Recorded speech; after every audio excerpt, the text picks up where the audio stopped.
ಶೃಂಗೇರಿ ಮತ ಎಣಿಕೆ ವಿಚಾರಕ್ಕೆ ಮತ್ತೆ ಟ್ವಿಸ್ಟ್ ಸಿಕ್ಕಿದೆ. ಜೀವರಾಜ್ ಶಾಸಕತ್ವಕ್ಕೆ ಈಗ ಸುಪ್ರೀಂ ಕೋರ್ಟ್ ತಡೆಯನ್ನ ನೀಡಿದೆ.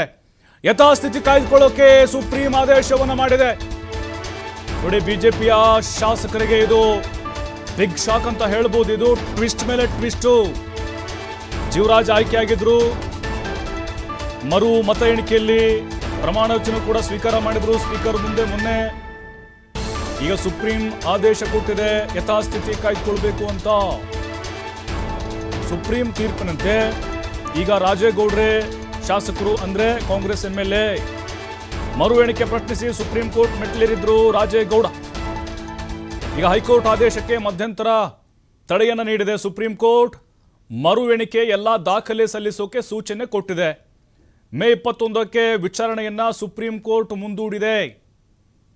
ನೋಡಿ, ಇದು ಖಂಡಿತ ಆಗುತ್ತೆ, ನಿರೀಕ್ಷಿತ ಅಂತ ಅಂದ್ಕೊಂಡಿದ್ವಿ ನಾವು. ಯಾಕಂತ ಹೇಳಿದ್ರೆ ಸುಪ್ರೀಂ ಕೋರ್ಟ್ ಹೋಗಲಿಕ್ಕೆ ಇವ್ರಿಗೆ ಅವಕಾಶ ಇತ್ತು ರಾಜೇಗೌಡರಿಗೆ. ಬಟ್ ಇದು ಮುಜುಗರ ಆಗುತ್ತೆ ಜೀವರಾಜ್ ಅವ್ರಿಗೆ. ಯಾಕಂದರೆ ಮೊನ್ನೆ ಕಾಂಗ್ರೆಸ್ MLA ಕೂಡ ಹೀಗೆ ಆಗಿತ್ತು. ಮಾಲೂರು MLA ನಂಜೇಗೌಡರದು, ಅದು ಕೂಡ ಇದೇ ರೀತಿ ಟ್ವಿಸ್ಟನ್ನು ತೆಗೆದುಕೊಂಡಿತ್ತು. ಸುಪ್ರೀಂ ಕೋರ್ಟ್ಗೆ ಹೋಗಿದ್ರು ಅವರು. ಈಗ ಮರು ಮತ ಎಣಿಕೆಯಲ್ಲಿ ಜೀವರಾಜ್ ಅವರಿಗೆ ಜಾಸ್ತಿ ಬಂತು, 52 ಮತಗಳ ಅಂತರದಿಂದ ಗೆದ್ದರು. ಹೈಕೋರ್ಟ್ ಕೂಡ ಆದೇಶವನ್ನು ಕೊಡ್ತು. ಅದೇ ರೀತಿಯಾಗಿ ಸ್ಪೀಕರ್ ಅವರು ಮುಂದೆ ಪ್ರಮಾಣ ವಚನ ಕೂಡ ತೆಗೆದುಕೊಂಡ್ರು. ಅವತ್ತು ಸ್ಪೀಕರ್ ಹೇಳಿದರು ಮುಂದಿನ ದಿನಗಳಲ್ಲಿ ಕೋರ್ಟ್ ಆದೇಶ ಏನು ಬೇಕಾದರೂ ಬರ್ಬೋದು ಅಂತ. ಹಾಗಾಗಿನೇ ಸುಪ್ರೀಂ ಕೋರ್ಟ್ ಜೀವರಾಜ್ ಅವರಿಗೆ ಶಾಕ್ ಕೊಟ್ಟಿದೆ. ಸುಪ್ರೀಂ ಕೋರ್ಟ್ ಆದೇಶದ ಪ್ರಕಾರ ಯಥಾಸ್ಥಿತಿ ರಾಜೇಗೌಡ್ರೆ MLA ಈಗ ಮರು ಮತ ಎಣಿಕೆ ಎಲ್ಲ ದಾಖಲೆಗಳನ್ನು ಸುಪ್ರೀಂ ಕೋರ್ಟ್ಗೆ ಈಗ ಸಬ್ಮಿಟ್ ಮಾಡಬೇಕು. ಆ ವಿಡಿಯೋ ಚಿತ್ರೀಕರಣ ಮಾಡಿದ್ದಾರೆ.